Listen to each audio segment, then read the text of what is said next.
When did you really start to feel that Yes was getting over? Oh gosh. Like, what's the earliest memory of going, oh, okay, we're on to something?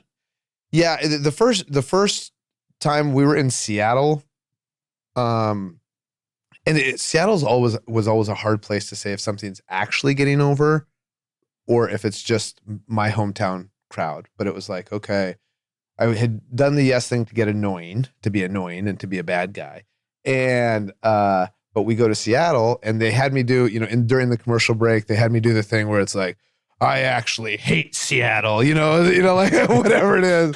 And people boo. But then when I came out there, they still cheered. It didn't matter. But that was the first time where there were large parts of the audience chanting Yes. Right.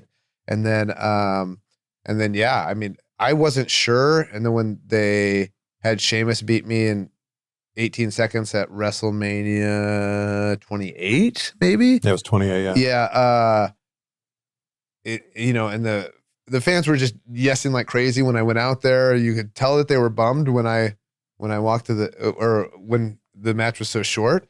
Then I walked to the back, and the great Khali of all people was like, man, that was fucking bullshit. And I was like, oh, Khali, I didn't know you cared. Thank you. But then like the next night, it's like, oh, okay, well, night after Raw, there was lots of people, yes, but it just kept going. And yeah, I mean, that was kind of when after a couple months after that, and it was still happening, I was like, oh, okay, this is going to be here for a bit. Did they tell you at WrestleMania 28, it needs to be really quick? Did they say less than 30 seconds, less than a minute, it needs to be 18 seconds? I mean, what they said is it's one move. It's like, so that, yeah, that was the direction. It's like, okay. Did you say, excuse me, why? No, I wasn't at that point in my career. Or I wasn't on and also I've never been somebody who's been like, wait a second. Why would you beat me in 18 seconds? Or why would you beat me with just one move or whatever? It's like, okay, that's the creative direction. I'm going to do the best that I can with it. And I find that, a lot of people put up stinks about a lot of things or whatever it is. But I think, okay, this is, if you have an idea, it's like, oh, well, what if we do this? Right? Nope, we want to do that. I mean, you can put up a little resistance if you really don't like something. But then if this is what the boss wants, you're better off to do your absolute best at what the boss wants and then try to get over from that. I think a great example in AEW is Swerve Strickland, right? Like he came in and he lost a lot of matches, but it was always like, yeah, yes, sir, Tony, whatever you need, I'll go out there and do. And then now look at him. He's main evented pay-per-views. He's a world champion. He's fantastic. And then there will be people who will take the other idea of, oh, I don't want to do that, or I don't even want to lose, or this or that or whatever. Man, it's not real. It's like, there's a couple guys in wrestling who would do well in MMA. There's a couple, not many.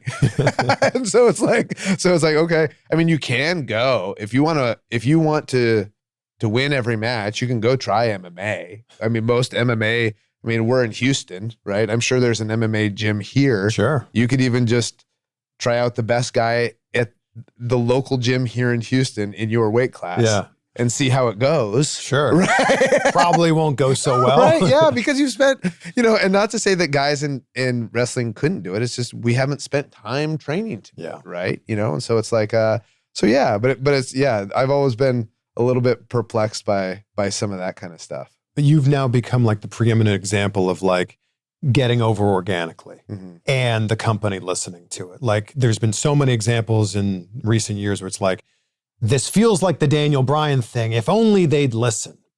When did you feel like they were starting to listen?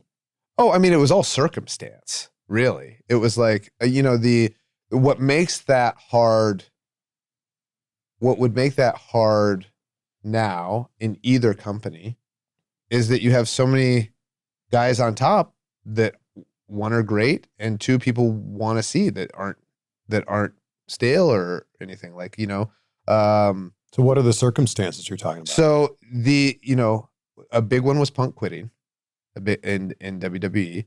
The other one was that fans, I think in 2013, fans were wanting somebody new.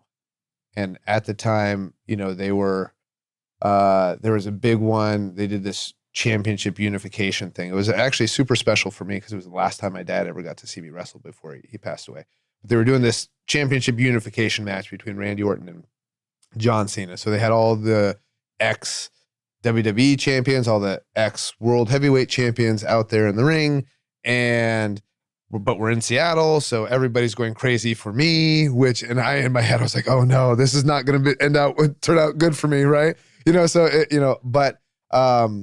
But we had seen a long time of John Cena against Randy Orton, and the same guys on top for a long time, and you could just feel the crowd, like I could feel it. The crowd wants somebody new. Well, the crowd hijacked that segment. Yeah, Triple H is trying to talk. Yes, and they're chanting Daniel Bryan. Yeah, but even in the sense of but then when Batista won that Royal Rumble, I feel bad for Batista because I mean he worked hard to come back and all that kind of stuff. You do that with Batista now, he gets a great reaction. Really, any other year. Yeah. But it was just, and it wasn't necessary. I don't think it was necessarily me. It was okay. The crowd had gotten behind a Dolph Ziggler. The crowd had gotten behind a Kofi Kingston, and they get up to a certain level, and then they were during that era. It was like okay, then they would always kind of be pushed back down or whatever it is. And I think fans were starting to get upset by it. And I mean, even Punk, right? Me and Punk had wrestled a match on a pay-per-view. It must have been 2012 for the title, and it was for the title. We were in the middle of the show, and the main event was John Laurinaitis and John Cena, right? You know what I mean? I think the fans were ready for something new or whatever it is. And so, I mean, that's just time and place. And I mean, there's a lot of my career that's been like that. So it's like, so yeah, I mean, I'm of the firm belief that you could have I was in a very fortunate position even winning the title. I wasn't even supposed to be there today. I think it's Clerks. Do you remember that movie? I wasn't even supposed to be there today. When I first won the thing that led to me yesing was I had won the Money in the Bank. And the only reason I won the Money in the Bank is because they had two Money in the Banks. They had one for Raw and one for SmackDown. They knew for sure they wanted Alberto Del Rio to win the Raw one. On the SmackDown one, they thought they wanted Wade Barrett, Cody Rhodes, or me. On the day of the show, they all decided it was me because they didn't want a bad guy to win the Money in the Bank on the SmackDown side because they had a bad guy winning it on the Raw side. But the most important thing was the Alberto Del Rio thing. And so, but then they gave me the Money in the Bank, and they're like, oh no, now Daniel Bryan has the Money in the Bank. And we don't necessarily, nobody at that point had cashed in and lost. Mm. And so, we did a couple things with it for a couple of weeks, and then I was off TV for like 6 weeks or whatever it is. Like, oh, then they inserted me in a story with Big Show and Mark Henry, which got me on TV or whatever it is, but it was great. It put me in a story. But then Mark Henry got hurt. This was at the TLC pay-per-view in 2011. Mark Henry gets hurt. I wasn't scheduled to be at the pay-per-view. I had a Walmart signing that same day in Baltimore with Kelly and came over to the building because Bree was there, and I think Bree had a match on the show. And so I was there, and then Vince found out that I was there, and then Daniel Bryan's here. And then it's like, because I had been involved in this thing with Mark Henry and Big Show.